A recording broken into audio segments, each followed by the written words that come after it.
somewhat. Well, anyway, he was telling us that they had spent like $250,000 Alfin did to get elected with that small amount of votes. It's like Yeah, I think his total vote was around 6,000, but it's a special election, so it was winner take all. Okay. So and there was a lot of money poured into that campaign or into that election as a whole. and there's like 6 people running, I believe. It really shouldn't be like that in local politics. Outside influences on local elections. I don't care for it too much. Our campaign is a grassroots campaign. We've been in this community for 17 years, and we're just doing the right thing. And after a while, you see things going on. You're like, something's got to stop. Something's got to give. So, Okay. and I don't expect to spend that kind of money. I do need people to contribute. That's just the nature of the beast. You have to have people give to your campaign. But as far as spending that kind of money, I don't expect to do it. And I'd feel ashamed of myself if I did. And I'm certainly not going to go into debt to run a political campaign because that's I'm trying to do it for the community, not personal gain. And I saw a lot of like I like how you say like grassroots. I like how you guys like contacted us because we're like regular people. We're not in that upper. Well, when people in the establishment have the influence of the media, it's hard to break that barrier. Okay, here's an alternative. Yeah. So you're fighting the powers that be, and I'm part of. I'm a member of the Republican Executive Committee. I have been since 2016, but I don't expect the party establishment to be supporting me. They haven't, because I've had some issues with them, and I've voiced those issues, and I've actually felt like I was defamed, in their meetings, in their official minutes, and because I felt like people were cheated during the last election cycle, and they were, and they admitted to it, and that's not the way politics is supposed to work in a small town, and I wasn't happy with it. So, like I said, one of the things I'm most proud of is when people look at my party affiliation, you're like, well, what party is he? Is he a Democrat or Republican, Independent? My platform is nonpartisan. All the issues in my platform are nonpartisan, and I need every vote. And when you're an elected official, you represent the entire populace, and you have to look at it from that perspective. I consider myself a common sense conservative. The same things I do for my family, I want to do for the community. Look out for their welfare, make sure things are the way they're supposed to be, and not let people take advantage of our city, which I think they're doing right now. I feel like a lot of people feel like that. Yeah. Yeah, for sure. And it's crazy that like that's why I was saying to John like right before the podcast, I was like, we got like a couple of major hubs putting out information, and only 20% of people came out and voted. I mean, everybody complains in Palm Coast. Well, Palm Coast needs this. Palm Coast. I think that like maybe the average person who might not make it out to go vote, and that's really why I was really excited to put this out, because we need to like talk to those people to come out. They think that like maybe they associate that with like the presidential election or like big politics where like your vote may or may not really count. But when you're talking, there was only 20,000 or so total votes. 6,000 votes put a man in office. Exactly. A population of over 100,000 people. Well, not so much in the last election cycle, but the population has increased. So that's a big deal. Yeah. You got 6,000 people making that decision for 100,000 people. That's kind of a big deal. And, this is during a presidential election cycle, so I'm expecting the turnout to be bigger. Now, the presidential primary is in March. So that's one thing about it. People can't ride whoever they're pulling for president on the Republican side, because that's the big picture right now is the Republican side. And our local election primary is in August. That's a long way from March to August, and you're not going to be able to ride someone's coattails, and it shouldn't be that anyway. You should be running on your policies and what you want to do, and not just, well, I back this person, so vote for me. That's not the way it should work, and it's not going to work this cycle. Definitely. Everybody, I'd like to welcome you to episode 28, and we have Mike Norris in the building. We'd like to thank you for coming, and we really appreciate you.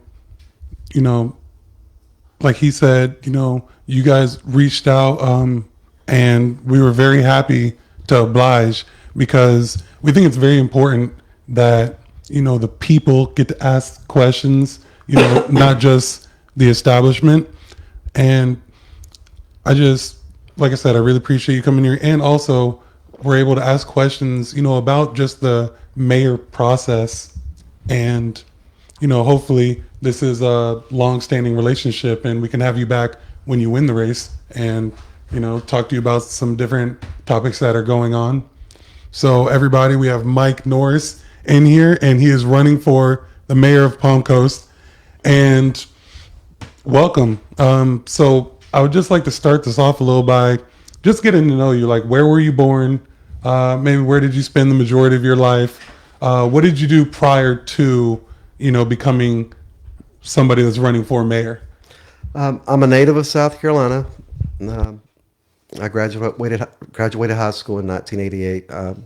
Went straight into military service. So the majority of my adult life has been in the service of our country in the military. And most of that time was Fort Bragg. So half of my career, which was 13 years, the majority of that time was at Fort Bragg, North Carolina. I was a paratrooper. I jumped out of airplanes for a living. So it's some pretty high-speed stuff. Been in combat quite a few times. Recipient 2 Bronze Stars.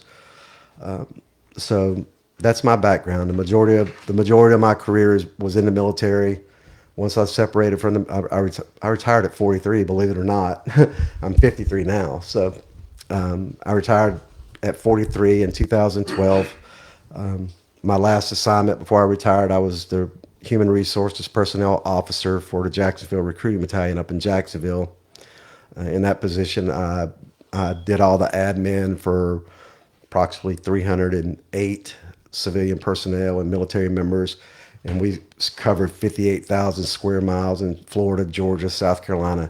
So that whole swath around, and I think now they have Daytona, but we service all those areas, recruiting kids, getting them into the military. And my last assignment before that, I was a professor of military science at Georgia Tech. So I actually recruited doctors, nurses, and kids up there to come in and become military officers. So it's very rewarding. My last assignment before I received my commission, I was a drill sergeant. Okay. So that was the whole 9/11 thing. When 9/11 happened, I had just graduated a class on Friday. Then 9/11 happened. I actually had ran to work that morning. I ran 5 miles one way to work. I said I need to work out, so I ran to work. I had a friend give me a ride home, and I'm laying on the couch, trying to recover from a 5-mile run. I'm like, what's going on here? And at that point, the world changed, so, and I was fortunate enough to put in a packet and get picked up to go to OCS. I attended officer candidate school in Fort Benning, maybe from February to June of 2003. Graduated as a distinguished military graduate, something I was very proud of. First person in my family to commission. Most people in my family were enlisted all the way back to Revolutionary War. So my family's been in the country since like the 1600s. So that's pretty much it. It's after retirement, I worked contracting, get gig with this company called Agility. I went over to Iraq as a civilian, training Iraqi staff officers on the military decision-making process, how to go through battle plans and operations. And I did that for 9 months. It's a whole lot of money, but it's dangerous. And then they asked me to go to Afghanistan. And I'm like, I'm not going to Afghanistan. I'm done. So I came back and worked for the state for a while as a compliance officer out here at the southbound weight station, enforcing the regulations of Florida highway safety. And went to graduate school, got 2 master's degrees in 20 months. I met a friend in graduate school that asked me to come work for him in Okinawa, Japan, And at the time, things were hard. So I'm like, I'll take the job, That's sacrifices you make for your family, because in 2012 when I retired, the economy was really bad. So you take what you could get. And I think I'm a prime example of this community. A lot of people are working away from here, trying to make sure that their family can survive and live here. And that's what I did for those few years. I went over there. I was a critical infrastructure anti-terrorism officer. We did a lot of infrastructure revitalization because it was the installations were in a bad state as far as, and we did everything. I was a critical infrastructure protection officer, but I worked directly for the camp director who worked for the military camp commander. So we had 3 installations: Camp Foster, Plaza, and Lester. All 3 of those installations, we have 40,000 people. You know, I dealt with fire rescue, PMO, military police, all those infrastructure things, all those widgets that you have to do to make a city run. That's what we did. And I think I was quite successful. My boss was very successful, and that's what I've always done. I've always been, you know, the quiet professional, get things done, take care of business, take care of your soldiers, take care of your people, and go home at the end of the day. And I did that for 2 years and came back. And the way the system works is it's called priority placement. So when you take a civilian job overseas, you get priority placement coming back. Well, if they offer you a job, you have to take it. If you don't take it, you're out.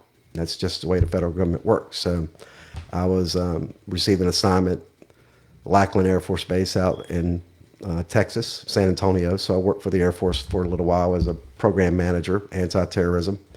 And that was following the whole Chattanooga shooting thing, you know, beefing up security and recruiting officers to keep recruits and recruiters from getting killed by nut jobs out on the street. And then I snagged a position as the installation anti-terrorism officer for the submarine base up in Kings Bay. So that was my last assignment before I finally told my wife. I said, "Hey, look at our finances. Let me know if we can make it without me working." And that's what we did. You know, my wife's business was already established. I think I had been home from work, stopped working for like a week, and she looked at me and said, "You need to get a damn job." She was just tired of looking at me being in the house. So like 2 weeks later, I'd started, you know, the pressure wash and paint company, and you know, that's, you know, everybody's got a side gig, so that was my side gig. So that's just you taking it easy now. It sounds like, I mean, you sound like a very serious guy that's done a lot of well, I think I have good upper management. I have a very diverse background, you know, and I've seen a lot. And like I said, I've always been a quiet professional, try to just get things done and take care of, you know, my people. And it's called being a servant leader, you know. And in the military, you said your dad was in the military. You know, leaders take care of their people, and they getting kids promoted and getting people to move up the ranks and be successful. That's how you make a good organization. You make an organization strong, and that's what I've always strived for. But now we're at that position in our lives where, you know, our kids are gone. Our oldest son is a nuke sub officer. He just graduated a couple of weeks ago. He's a graduate at Embry-Riddle, aerospace engineering major, so he's a rocket scientist, but they put him on nuke subs because of his GPA. So, and our youngest son, Sean, he's at Florida State. He's more of a musician, so he's a marching chief, so he's doing the band thing up there, and majoring in mathematics. So I'm very proud of my kids. I'm very proud of my family. My wife, Tracy, she's a retired police officer. She was a detective down in South Florida. And from the sacrifices I made being in the military, when she decided to come be with me, she took early retirement to come be with me. You know, we've raised a successful family here in this community. We moved here in 2006. I think Christian started first grade here. So our kids have seen the education system, and they've been very successful kids in the system. And now that they're out of the house, we're like, you know, it's not just something to do, but, you know, it's all the things I've seen and I've experienced in this community. It's like, somebody's got to do something. And I'm a leader.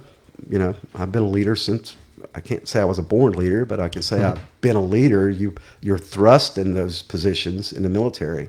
And that's what we need. We need strong leadership that's going to take care of the community and make sure we grow and prosper and not let the city be taken advantage of. So, speaking of, say, the city being taken advantage of, one of the questions that Dave had was, what have you seen in Palm Coast that like clicked for you and made you want to run for mayor? The thing that clicked for me, like I said, I'm a member of the Republican Executive Committee. So David Alphen sits on that committee with me.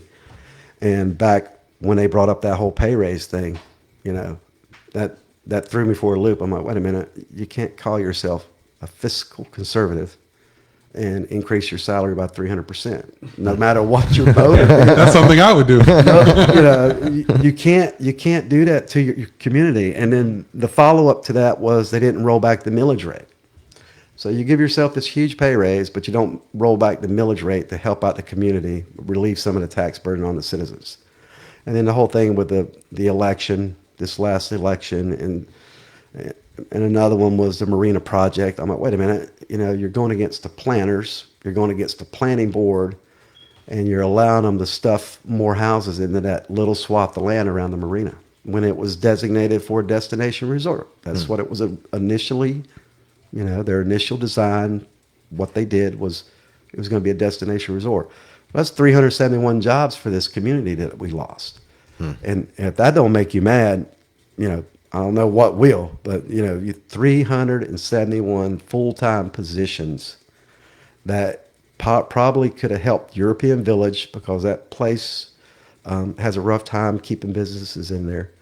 But if we had people coming in to a destination resort, you know, just the revenue alone, you know, the bed tax, the sales tax, all that stuff would have benefited this community.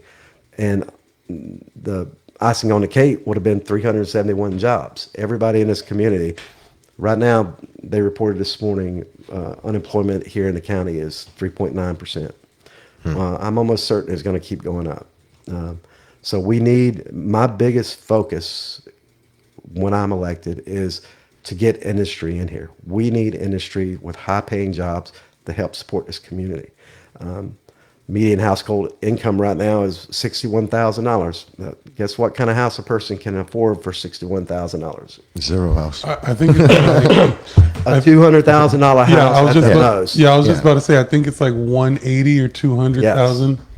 Yes. And what's the average house for something or 350? You The average somewhere at house- like 250 now, maybe, but like a the- starter home. No, the median price for a house now I think is around 367. It fluctuates. It's been up to 380, 390. It fluctuates back and forth. But that's, you know, the big thing is moms and dads, everybody's working all the time and the kids suffer, and we have to do better. We can do better. And I think if we get the right leadership in the city, you know, get the right motivation, we can do it. Let me ask you this. What is these people's motivation, though, to do like a housing and development versus something that would bring jobs? Like somebody getting paid for that, or like? I think it goes all the way back to ITT. You know, they didn't envision, and I stood up at the city council not too long ago, and I said, look, I'm like, Palm Coast is not a retirement community anymore. That may have been their vision, and it was some poor planning, you know, and I can't fault everyone, but, you know, you didn't have the forward-thinking, you know, people in place to say, hey, you know, this isn't going to work. So if you think that's all they thought about was housing.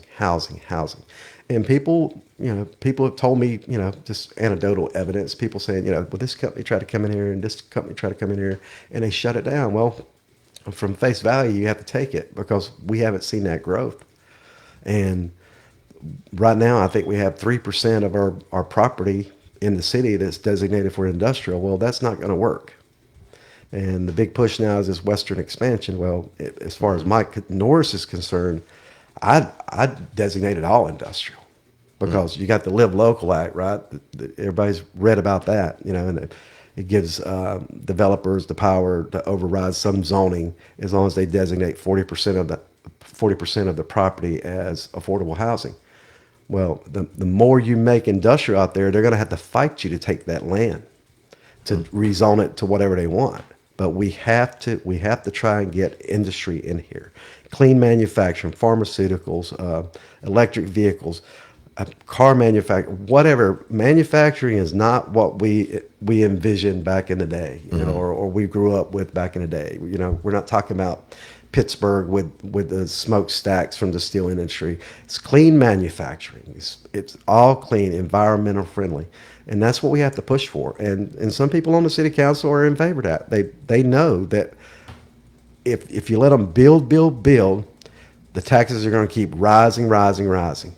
And the developers, you know, they're out for their profits. And once they finish building, they're going to move away. Now, you say that's Mike just blowing smoke or whatever, but I have the audio from them. They tell you what they're going to do on the radio. I have audio clips from them on the radio telling you exactly what they're going to do. All the powers that be in this county, they're telling you what their ambitions are, what they're going to do. And you have to fight it. If you don't fight it, it's not going to help this city. Excuse me. So you've been in this community for a while. Who is your favorite mayor that we've had? I know you sent me that question, and I don't have one. You know, I think we've had some poor planning. You know, people doing their thing. I can't say that any of them, you know, stand out to me. You know, I just know their names. That's all I know. I can't answer that, and I wouldn't be dishonest and tell you somebody, you know, I favor one person over the next. You know, like it just wouldn't be honest. My question to you is, I was mentioning that article that I don't really want to say that guy's name. We don't really care for him too much, but in his article he had a good point of there's a lot of people have to be here to work, but the average person coming here is 55. So, and you're saying that they're holding on to this whole retirement community thing, and then like the working people are getting left out. So who do you think needs to be catered to more? Like, how can we get it to like take care of the working people here? Because it doesn't seem like anybody is doing that. I think that we have to focus on industry. Just more You jobs. you can. I'm not catering to anyone. Someone asked me yesterday at one meeting about, you know, what are you going to do for senior citizens? I'm like, well, how do I answer that? Well, one, I try not to make promises I can't keep. For one, I wouldn't do that. But you know, our city is growing. There's more activities. There's plenty of organizations for people to volunteer. But the more services you have, the more taxes you have to pay. It's not free. Society is not free. Somebody has to pay the tab. And I know the article you're talking about. And I've lived around different places because I was always on the move trying to make a living for my family. So I've dealt with paying with rent. My son's place up in Charleston is managed by the same company that managed my apartment out in San Antonio. You know, $2,000 a month is a lot of money for a family. I think our first mortgage payment was around $1,400 a month. You know, I refinanced a couple times and we're in a different home now, but that is a lot of money for a working family. It is $2,000. One of my son's friends, he's down doing graduate school down in Daytona now. He pays over $2,000 a month for a one-bedroom studio apartment out by the interstate. Yeah. And you know, it's unbelievable, and it's hard for families. It's very hard. Now, and that, you know, some people would argue like whenever you try to intervene and do something like build like say public housing or something like that, that's going to like stifle further development, and you'll have a backlash of rents rising because of that. But I feel like in Palm Coast we kind of have like a unique situation where they already have all these regulations to already push that, so it's almost like kind of the opposite of the free market right now here. What can be done to like make them more affordable housing? And I read from that article they were talking about how they have this image of like slums and like, you know, little project neighborhoods and whatnot. Like you know, I try to stay away from that. People say workforce housing, attainable housing. It's just housing. It's just housing. People need places to live. When it comes to that, you know, people say, well, you know, these people are moving in. Well, these people are raising their family. And I had a property appraiser tell me when I had a meeting with him, Jay Gardner. He's like, Mike, he's like, that lady that waits on you at Hooligans or whatever restaurant, she needs a place to live too. You know, as long as you have good community policing, you know, we are the second safest city in the state. You know, and that's large in part because we have a great sheriff, and he does very good community policing, and housing is housing. You know, and we have a lot of, and that was my clip on the radio today, is there's more housing coming online. And now these developers, they have their entitlements to these properties, and they're going to build at their leisure. I think the worst thing the city ever did, in my personal opinion, is out on US 1, that northern stretch of US 1 from the Waite Station up to Pelser Creek. All that land, you know, we are in a great area for I-95. We have an active railroad there. We have US 1. And we watched it. I don't even know what year they started clearing that, but it's like every time I drive home from work, I'm like, that land's just sitting there vacant. That land's just sitting there vacant. But you made it all housing, and now there are stick homes going up out there for $400,000. Stick homes in Florida going for $400,000, and the influx of people. If you don't have industry here, you're not going to be able to support the community. The taxes are just going to keep going up, and people are going to flee. The people are going to flee. You're going to have to. Well, they can't afford to live here. Exactly. Yeah, and I've used the term gentrification, you know, and you could say, well, you know, they're talking about gentrifying by slums in this city or that city, and they're revitalizing it. Well, no, gentrification was a term that came about in the 1960s, talking about the gentry class, just below the nobility, taking over these housing developments and pushing out the lower income working class people.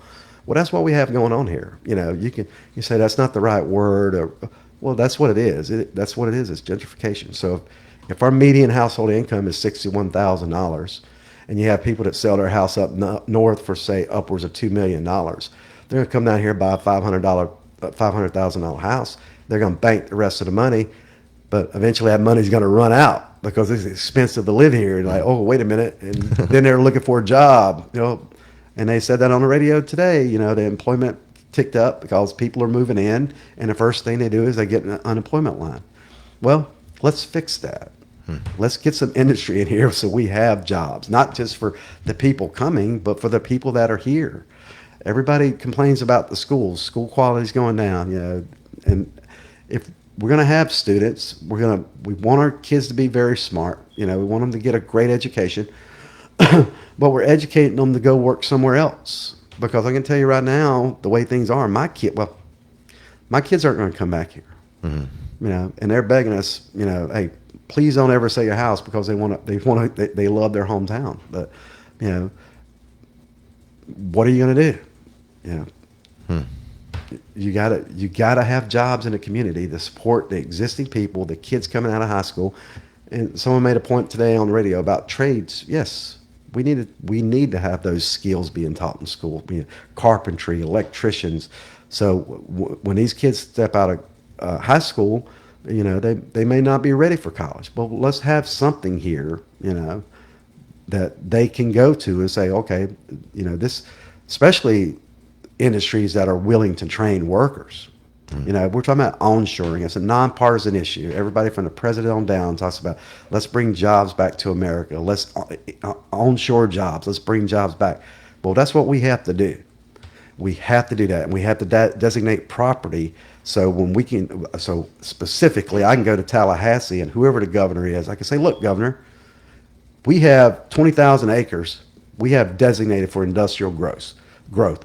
Let's get a company in here that's willing to work with our community and put our people to work. And that's my goal. That's what I want to do. That sounds good. So, you know, this is obviously a race, and there's other people running for the mayor position. And I just thought of this right now, but we're probably going to have other people come in here and, you know, speak as well. What do you think is a question that we should ask maybe other candidates, you know, that they might not be getting asked? What is your goal as far as bringing industry into this community? Because if you say 90% of our tax base comes from residential housing, that is very lopsided. And if someone comes in and they don't have, you know, any inclination to do anything other than build more houses, that shouldn't be the candidate for you. If they're not willing to work and improve our community and bring jobs in here, you shouldn't be voting for them. I agree. How do you feel that, you being a drill sergeant in the military can come into play with being the mayor? Well, I wasn't just a drill sergeant. I've been a leader my whole career. I know how to work with people, and I don't think I can personally say any organization I've ever worked for in the military was better when I left than when I got there. You always, because in the beginning when I first went into the military, I was in a specialty, and it was chemical operations.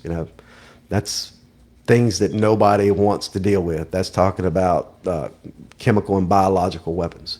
So I was always in those positions as a leader, because if you're in an organization of, say, 130 men or women, say an infantry company, you're the only guy in that company that has that specialty, that can train those people to do what they need to do to survive in that environment. And it's a very hard job, because NBC, nuke, biological, and chemical, and we always said nobody cares. That's what it stands for, because nobody wants to think about that. But Desert Shield, Desert Storm, hey, Mike was the guy to go to, because I kept all my equipment up. I trained all my people on the processes and stuff they had to do, and it was a seamless transition from our guys being stateside. So they invaded Kuwait on August 2nd.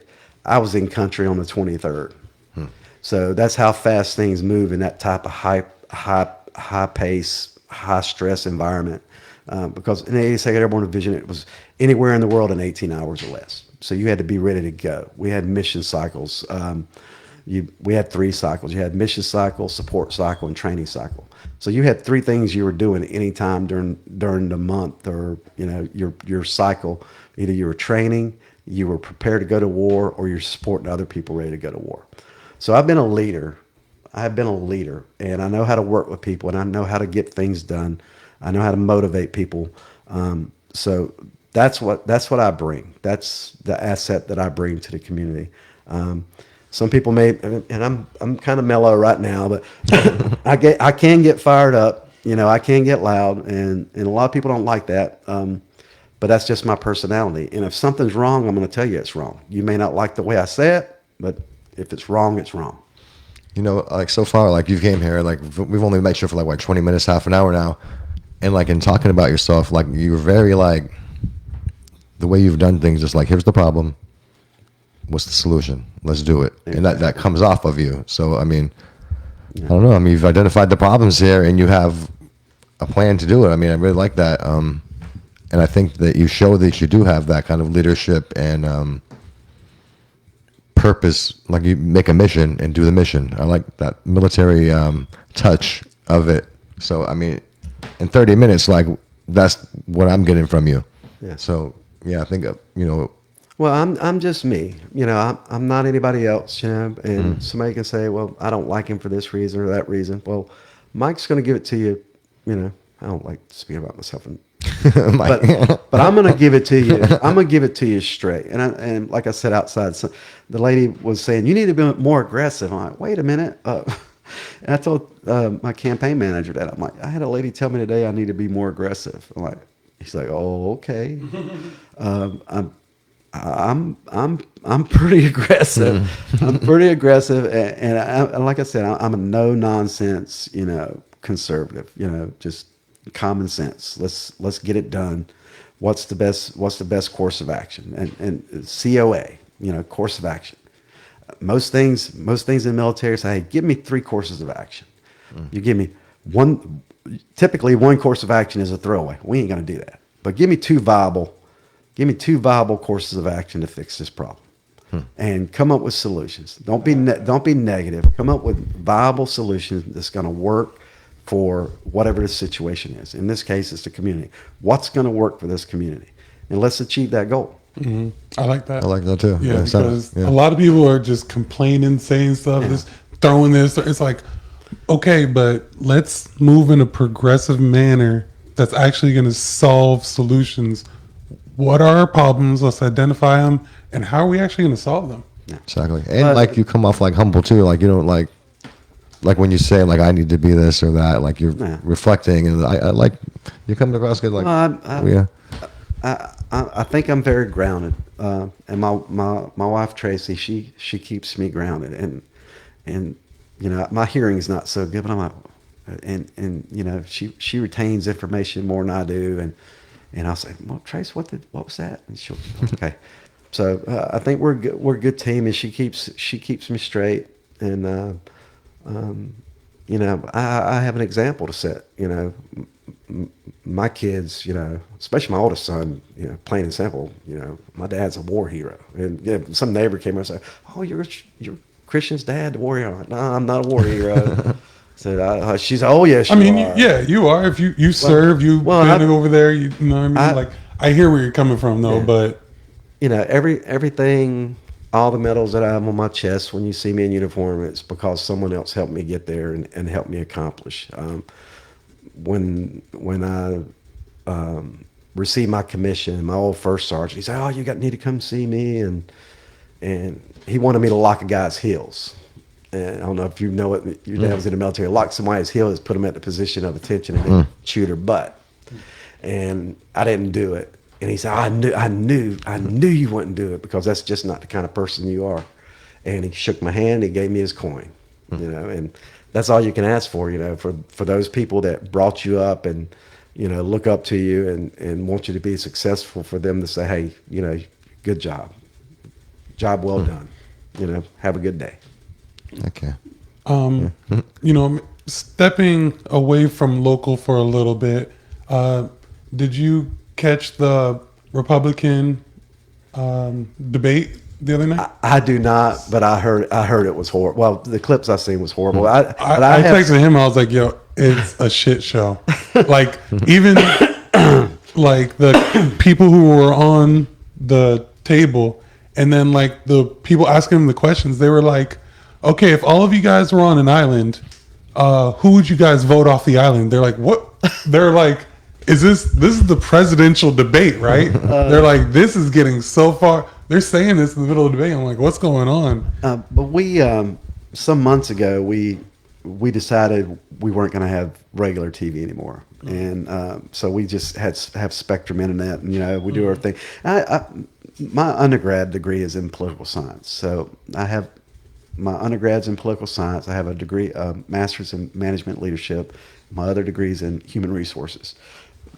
But as far as I'm a news junkie. I've always been a news junkie, a political junkie, and when I started this campaign and we decided to go without, you know, the Spectrum regular TV, I'm like, that's what I need. I need to just concentrate on local issues, and you know, going to the city council meeting and watch what's going on. I really don't care about that. Well, I care. You have to care, because it influences everything that happens. But it's just too much. You know, it's like a fire hose. You're taking in all this information, and I'm like, okay, I'm gonna isolate it and just concentrate on local politics, because that's what I got to do. I have to know what's going on in the community, and I have to, you know, strive towards the goals that we've set for the campaign. And I just don't have time. I don't have time for it. You know, I'm concerned. I'm concerned. Believe it or not, I am concerned, and especially because I have a degree in political science, and I never saw myself as. I always saw myself as maybe working on a campaign, you know, being somebody's campaign manager. But, you know, sometimes there's, you know, you just got to say, "Hey, wait a minute, you know, I can do this." And I think it was well before Christmas, I'd already got it in my mind, "Mike, you're going to run for mayor." And I stand at my back door, and I stuck my head, and I looked at Trace. I said, "You know, I got to tell you something. You might not like it." I said, "I think I got to run for mayor." I said, "Somebody's got to do something." He's like, you do what you got to do."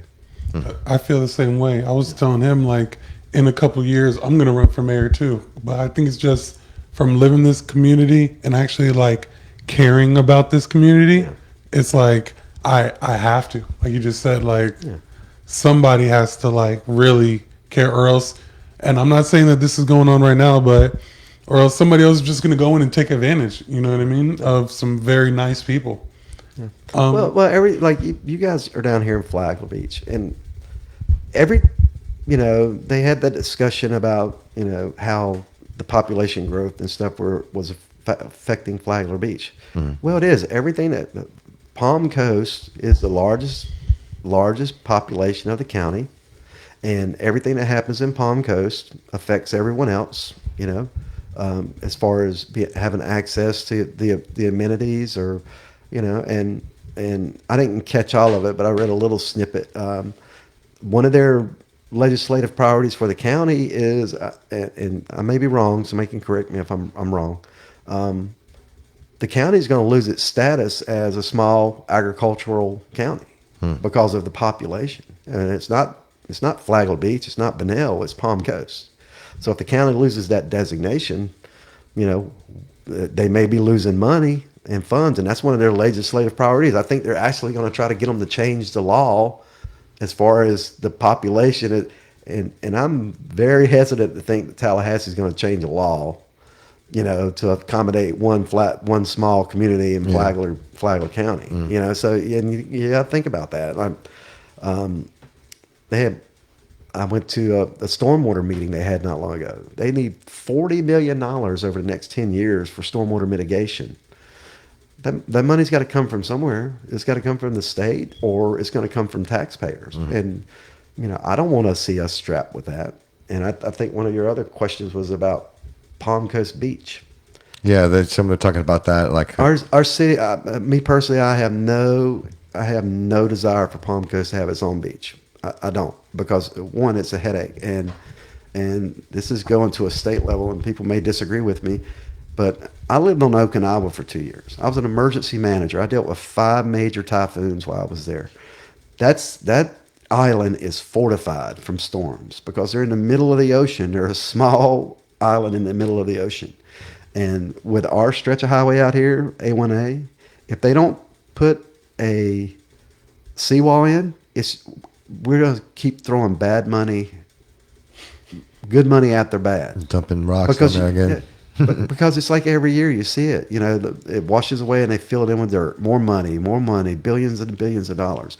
Well, they have to do something about that. And Palm Coast doesn't have any beaches, and that I have no problem with that, but I am concerned about our population growth and how it affects the rest of the county and Flagler Beach, because this is the one thing down here that we love. We're the closest beach access on the eastern seaboard from I-95. There's no other comparison, and people love that hometown, small town beach feel, and we're gonna lose it. We're gonna lose it. Yeah, I read this thing when they maybe like a couple months ago when Flagler was saying maybe we need some help with the parking and this and that, and people in Palm Coast were like, we don't want to pay for that, but Flagler was like, well, a lot of people come to Palm Coast because they're coming here. Exactly. And then when I read the thing after that about them wanting to do a Palm Coast beach, it's almost like they wanted to just screw over helping Flagler out even more. I wouldn't say that. I think they're looking for solutions, and as far as I'm concerned, that's not the solution. That is not it. We do need to control the amount of people coming in here, and do the best we can. But I don't see that. Well, me personally, the mayor is only one vote. But, for me personally, that is not something I would entertain. So how how do I say this? Maybe not now, but do you believe the mayor needs to have a relationship with the city council? As in okay, so sometimes they what it seems like to me is they just show up to the meetings, and they might not have they might not even be friends. I'm not saying they have to be friends, but you gotta understand that that's the sunshine laws. They just had that discussion. There was an issue that came up in the city council, but those guys aren't, as far as I know, those guys aren't guys. Those elected officials are not. They can't talk outside of chambers. Oh, wow. It's working backdoor deals. That's the whole sunshine law. That's what it came up about, the whole discussion or non-discussion between Ms. Hyder and the mayor. They can't do it. Everything has to be in the sunshine. And another thing that was quite, shocking to me, which, I think there may be an issue with it, is them talking about Alpha and talking to Rainier. Rainier owns all that property out on the west side. Well, why is the mayor having any discussion with them outside of chamber? Everything, that just looks like some type of impropriety going on there, and you can't have that, So I don't know. I don't know what happened with that, but it's concerning to me. It's very concerning to me because that is a lot of land, and I don't want it to be misused, and I'm going to fight like hell to keep it from happening.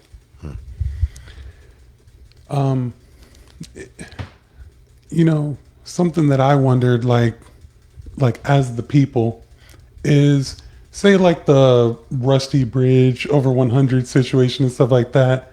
Kind of like, do the people here? It's almost like, they're like, do the celebrities see these memes? Then you hear a celebrity like, yeah, I see the memes. They're funny. You know what I mean? It's like, does the council, does the mayor see what the people are saying? It's like, it's almost like they just do stuff and they just act like there's this chatter's not going on. Like, I've been going to the city council meetings now especially since I announced. I try to make as many as I can. If I can't make one, I'll watch it on video, because life goes on. I have other things going on. I may have a client or something. I'm working a job or, just something going on with my family.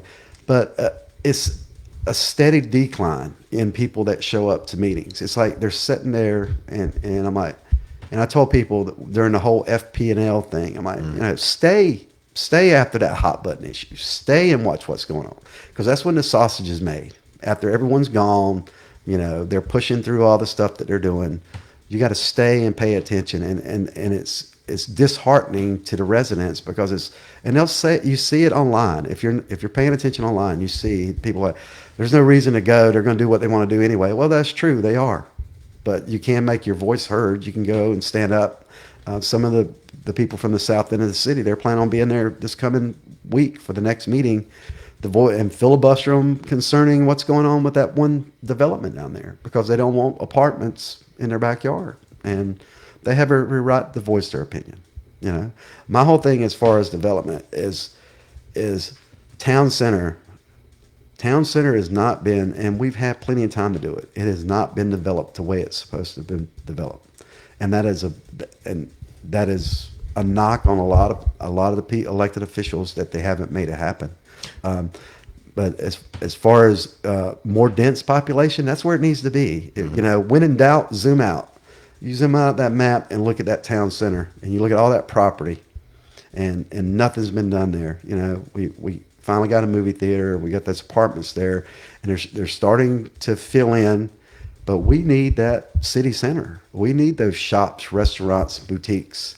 The video that they use, and that's one thing that gets me really bad, is they're still advertising. Someone posted on Nextdoor the other day a TV commercial up north for moving to Palm Coast.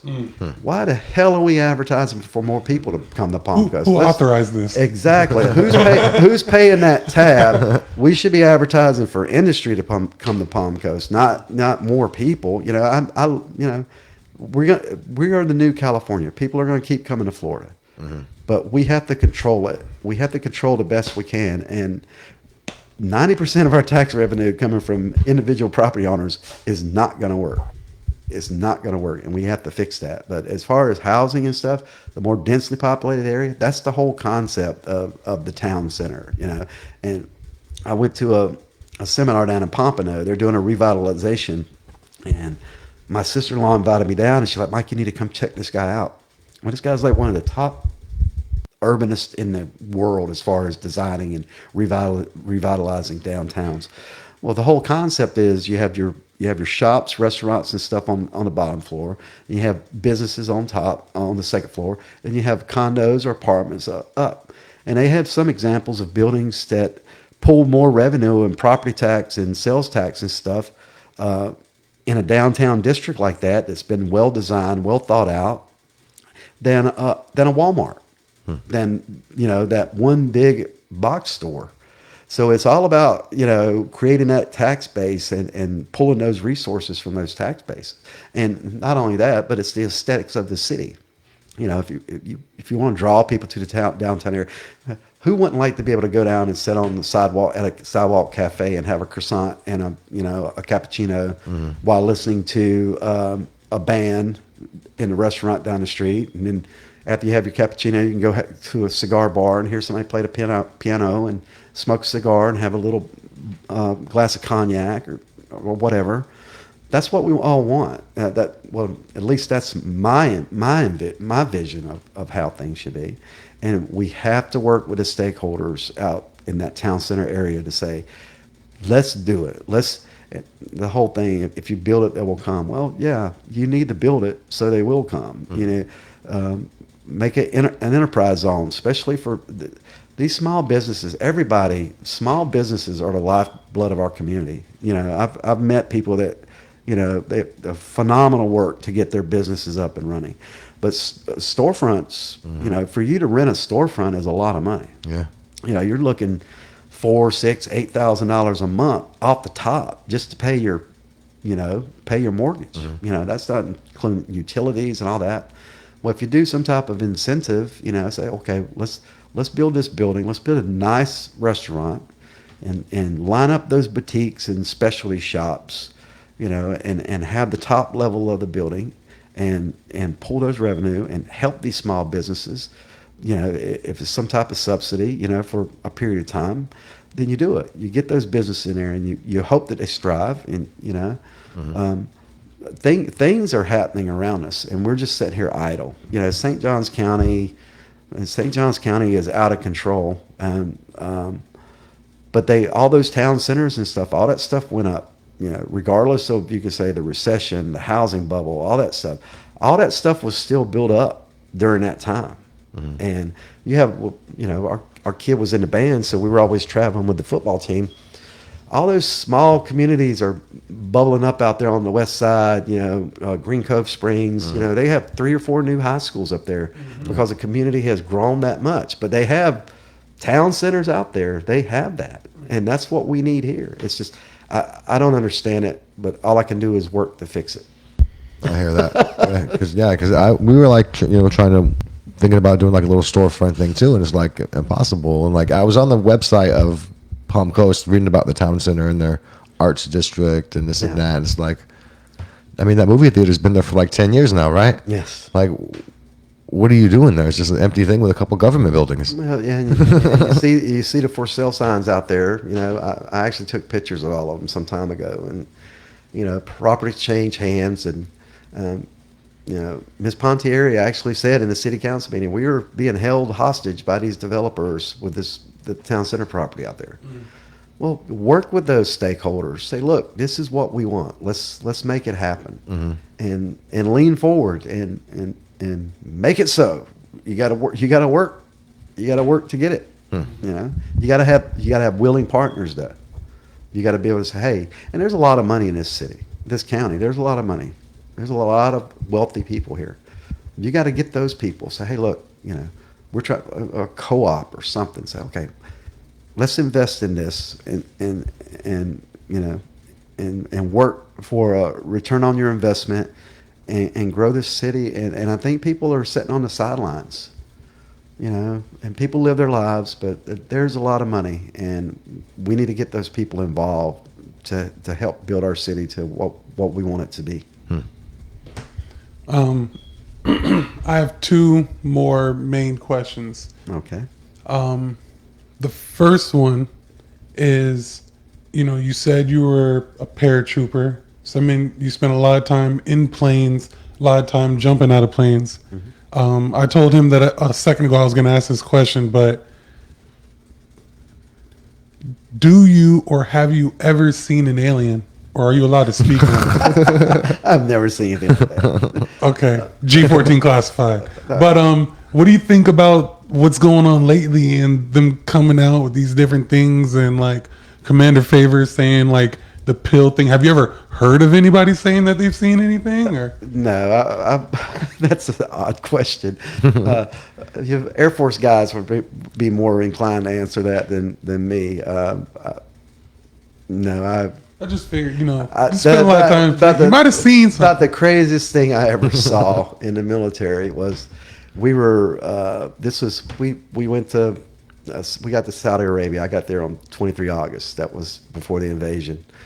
And so we did the build up, and we were isolated. It's not like today. We didn't have cell phones. I'd go, I go 3 or 4 months without calling someone or having any, you wrote letters. That's how you communicated. And we had moved because we were going to go, I was in 3rd Brigade, 82nd Airborne, and we were a platoon attached to a brigade. So whatever number of people are in a brigade.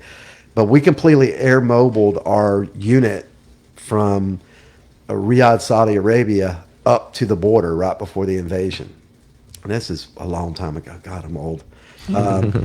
But we air mobiled, so we went in on the western flank with the French is who we went in with. But when we were in Riyadh, Saudi Arabia, they started the air campaign. So we had sorties coming over, them, going up bombing Iraq. And me and my buddy Butler, we were out pulling guard duty, And I always got shafted on guard duty for some reason. But I'm out there walking around. We're doing, and he's in one of those, funks, and he's all down, and I'm just messing with him, and all of a sudden we look up, and there goes a Scud missile coming in on us. Scud missile, and then we watched the Patriots. So we had a fireworks show right in front of us. Holy moly, things just got real. Things just got real. Those Scuds and Patriots, because I was only 10 or something like that when I was going. So yeah. What exactly is a 13. Scud missile? A Scud missile is just. Does it hit another plane or hit the ground? No, it's air to, it's ground to ground. It's ground to ground. They fire it from one location, and their technology was so bad. It's like they just fire and hope that it hit something. That particular one, I think some of the shrapnel came out and killed one kid in an Air Force DFAC or something. I'm not sure because it's all that was a bit of a fog back then, but. But I have had an interesting career.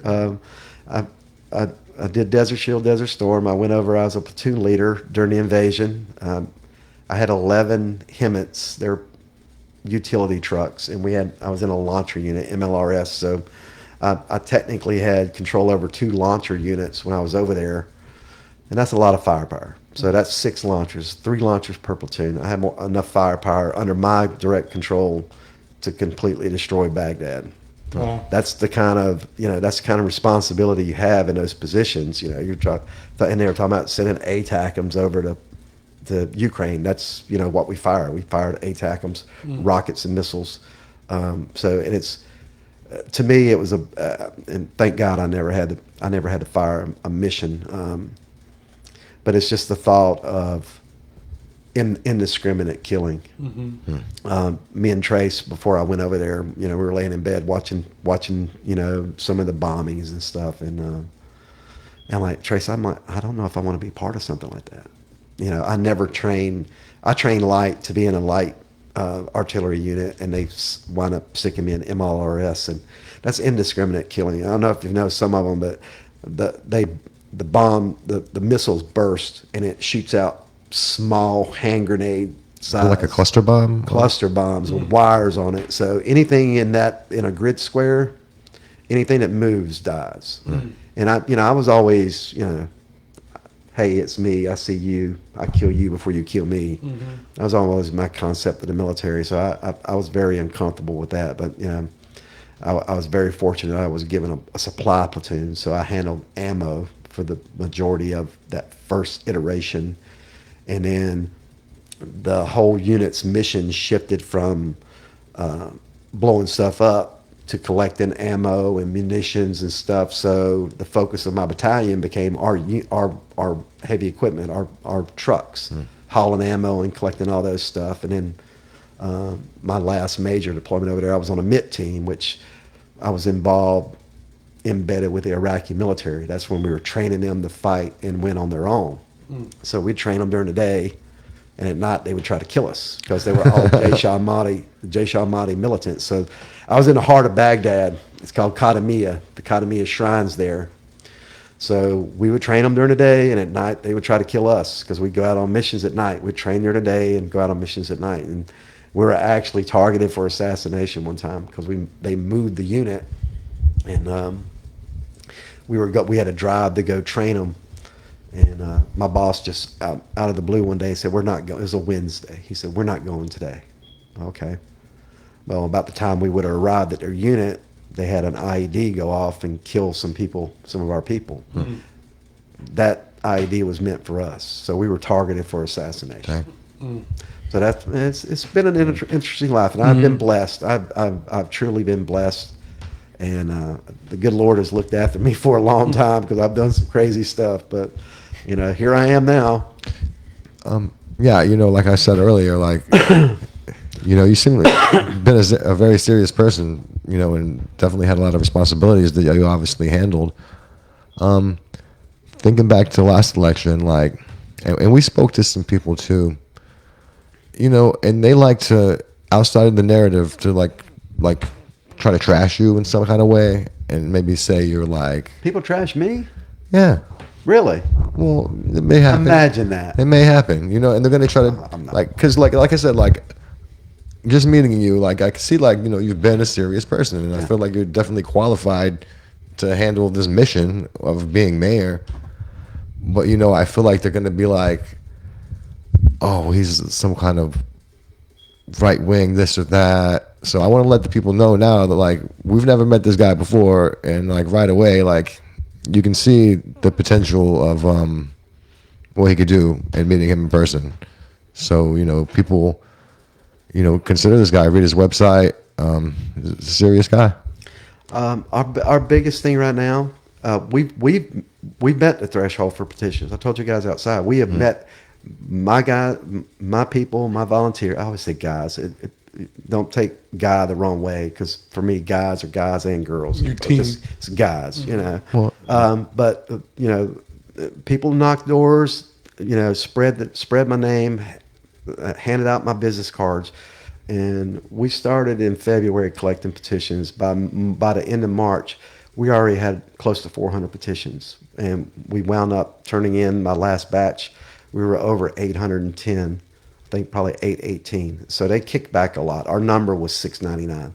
So that's the number of ones they kicked back. And I'm assuming that's a good thing with the supervisor of election, that they're paying that much attention to the signatures and addresses and who's qualified to sign a petition. So I have a good core of people that have been working with me. People come and go. A lot of people. Well, I can't say a lot of people. There's people in this community that don't like me. They personally, they don't know me, for one, and they can form their own opinions, and a lot of those may be formed from our interactions at the Republican executive committees. But when you openly cheat someone in an election, and you stand there and you defame people in front of we are elected members of the party. I'm a committee person for the 510 precinct for the Republican Party of Florida.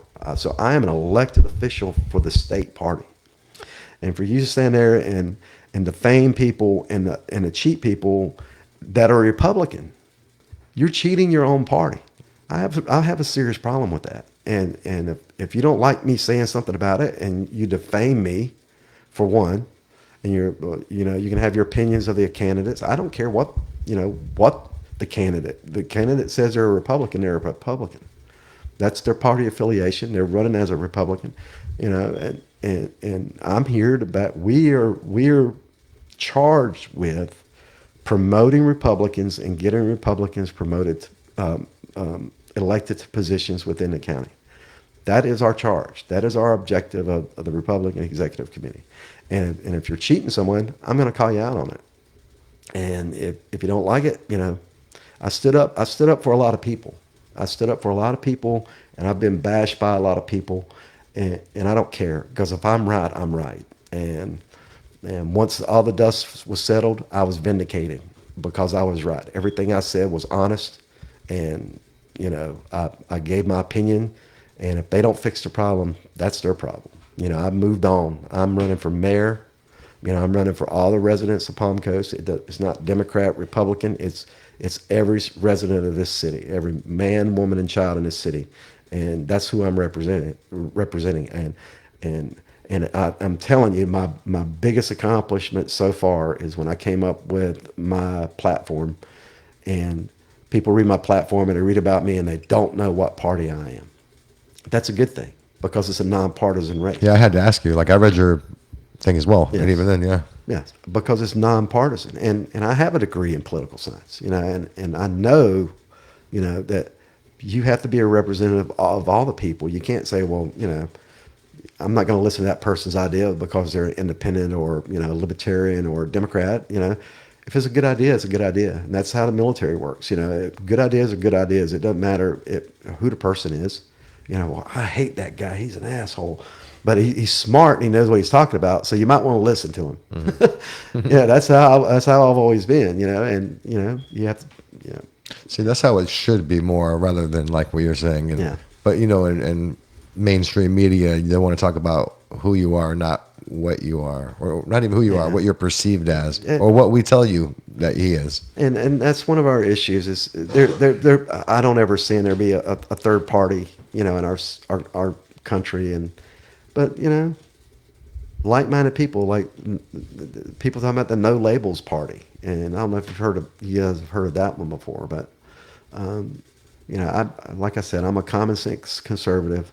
It's about getting the job done and taking care of your people. So if people hate on me, they hate on me. There's nothing I can do about that. People are going to bash me. They wouldn't vote for me if I paid them $1 million. They wouldn't vote for me just because I'm a registered Republican. Mm-hmm. Plain and simple. They'd never vote for me. Well, I could try to convince you, but I can only go so far. I'm only going to waste so much time on you, because if your views aren't the same as mine, if you don't see the same vision as I see, there's nothing. I can't change your mind, so I have to move forward. Let them bash me. Dave, you have in the notes call towers? Cell towers. Yeah, cell towers. Yeah, Cell towers. Yeah. Sorry. Yeah, I went back and I watched because I haven't kept up with that, because there's so much stuff that goes on the city council. But they had that presentation by the Diamond Communications, and we need cell towers. And I even took notes on it. You see, I try to prepare. People say we appreciate it. I just wing it, but Well, I they don't say even know 14 to 15% of reliable service. That's what Diamond Communications has determined, and we do need it. But we have, and the guy that gave the presentation, they said they need 4 things for their cell towers. That's vertical sites, power, fiber, and I wrote down comfortable for the community. That means to me, do what you can to get the towers in locations that's not good, because people have a problem with that. People, and you can find all kinds of stuff online about the health hazards and stuff like that. And some people are very concerned with that. And say, for example, I wouldn't want you putting a cell tower back next to Belterre Elementary School. Radiation? Yeah. Well, the 5G. Yeah, all that. It can't. From whatever research, you can find pros and cons, but you have to be considerate of the community and where you put those things. Plain and simple. Like 20, 30 years down the line. Yeah. Like sometimes they don't really care or plan for that. Yeah. Yeah. I think my first house up in North Carolina, it backed up to some high tension wires, and I'm like, oh, okay.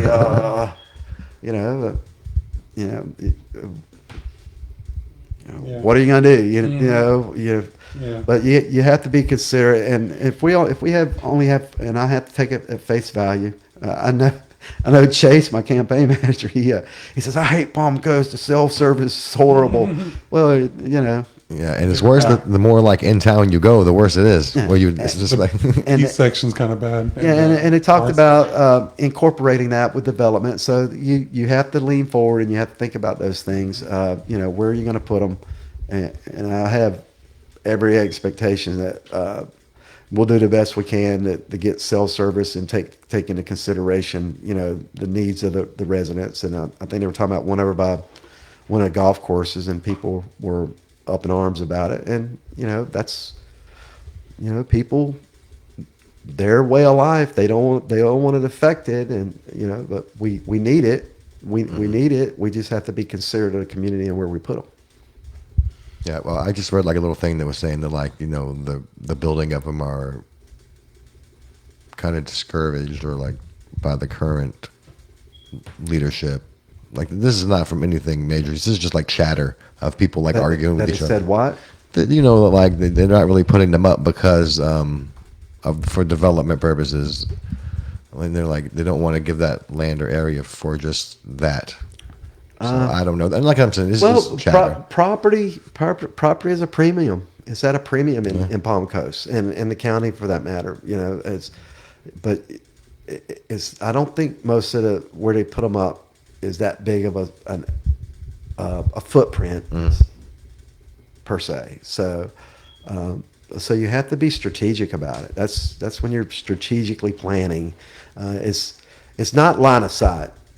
And they talked about that. I think the current mayor actually brought that up about line of sight. Well, it's not line of sight anymore because everything reflects, and and they ping off of different towers. We just finished up Person of Interest. You guys watched that show? Back a few years ago, but it was about the machine running society, determining, all the cameras and all the stuff. And it's quite frightening when you watch it. You're like, the surveillance state is what it's about. But, you have to strategically place the towers where it's be most effective for the community to get the most coverage. But it's not line of sight. It's not microwave line of sight anymore. It's all pinging. The technology is that far advanced. And they were even talking about Starlink. Starlink is just, it's great for isolated places, but, as far as the lag time and stuff like that, because if you're on a chat, you don't want to wait 30 minutes to receive, okay, I'll be there in 10 minutes. So, it's got to be strategic. It's got to be strategic, and you have to take into consideration the needs of the community. That's very true. So the last question that I have is, it's a little bit more a national topic, more like worldwide, but with your military background, what do you think about BRICS and that whole situation? I believe it's Brazil, Russia, China, is it Israel or? No, it's India. India. Yeah. And Saudi Arabia. What about it? Just like, is this something that we should, I'm sure it's something we should worry about, but I feel like it's something that's not really being talked about too much. Can you maybe give a little bit of insight about what's going on? Well, I don't. Oh, okay. Yeah. If I don't know what you're talking about, I can't answer the question. Yeah, it's almost like Brazil, Russia, India, China, Saudi Arabia is like becoming a collective. Talking about as far as currency and going away from the dollar. Yeah, it's very concerning because the U.S. dollar is the world currency is the U.S. dollar. So devaluing our dollar, we are in a very hyperinflated period. It is expensive to live, and we are having a hard time of it. Everyone is having a hard time. You alter the way you shop. Well, I don't need that. Wants and needs, or people are more aware of it. But those outside influences, that they do. We have to trust that our leaders are going to do the right thing. So after this election, hopefully, things will change. But it's been a hard. Since the last election, it has been hard. Since 2016, it has been hard. And, whatever party, I saw this meme the other day. It's like, competition's at the bottom. Those at the top, they're not competing, they're collaborating. I saw that. So, and sometimes you think it's like a uniparty. What's the difference between a Republican and a Democrat? All they do is chatter, and they're not very effective. Here we are, we're sitting on the cusp of a government shutdown. Well, some people say, well, it's not going to affect me. Well, it affects me. Why? Because I receive retirement pay. I'm a government contractor. I don't receive a pension. I receive retirement pay. That means the military can call me back to active duty at any time. So if the government shuts down, my pay is affected. Same people.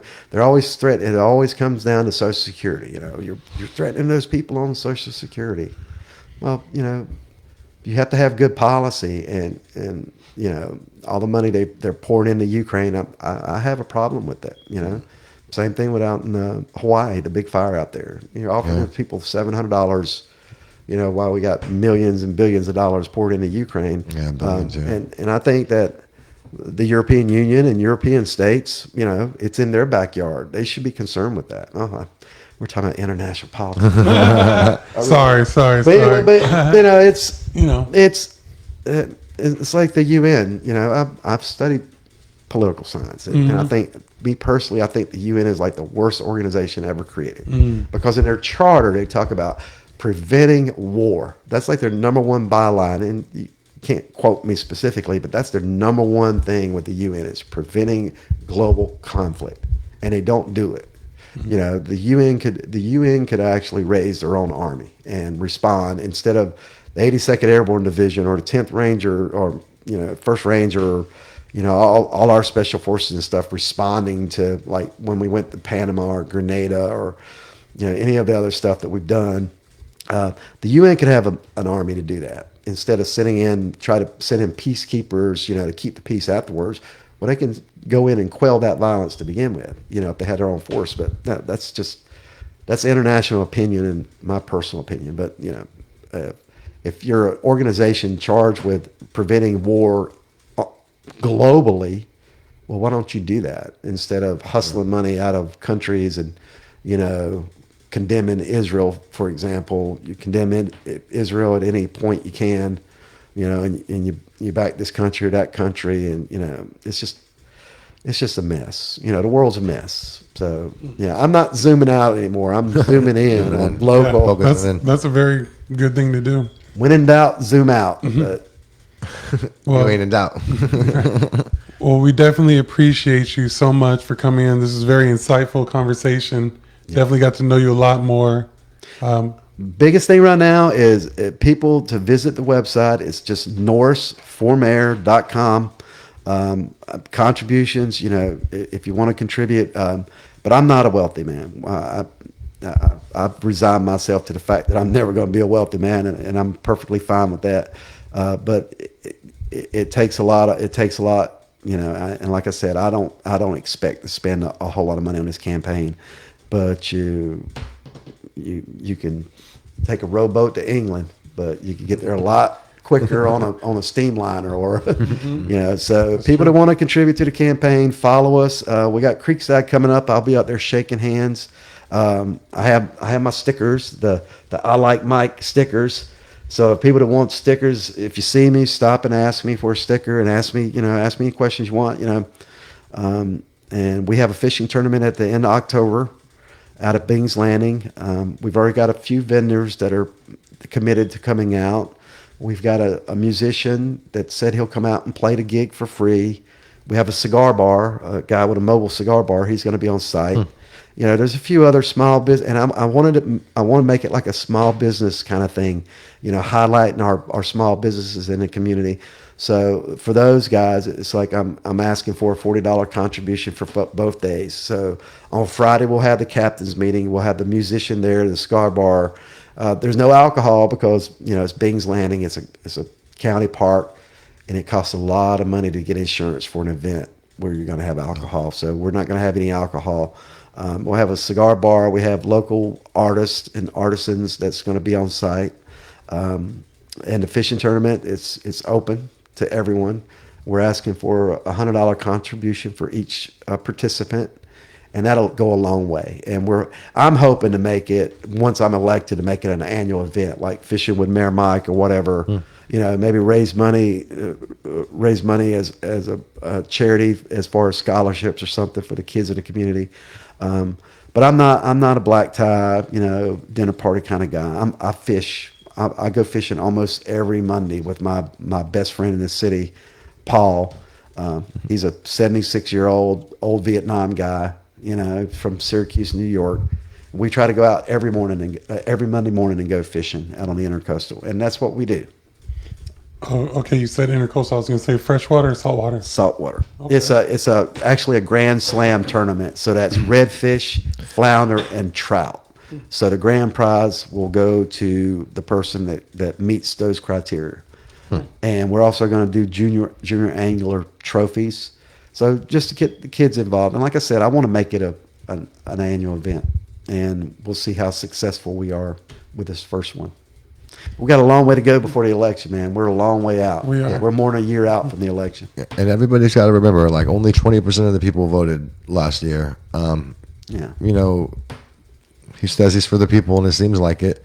So everybody that's complaining, you know, get out there and make your vote. You know, it doesn't have to just be like people in charge telling us what to do. Like you can't let a small minority determine your Exactly. fate. You have to get out there. You know, young moms and dads need to get out and vote. You know, even high school kids are 18 register to vote and exercise your right. You know, that's the America is based on that. You know, you have to vote. You have to affect change where you can.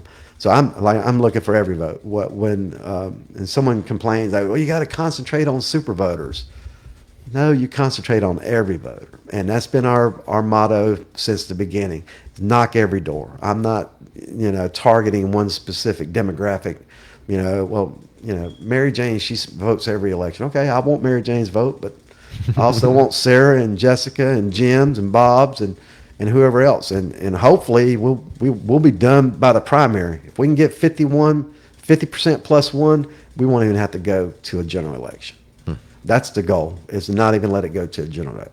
Just wait for the current administration's term to be over, step into the slot, and start doing something for the community. So that sounds good. Yeah. well, we definitely appreciate you for coming in, I appreciate and your time. everybody support him, check him out, follow him. You know, see if he's the guy for you.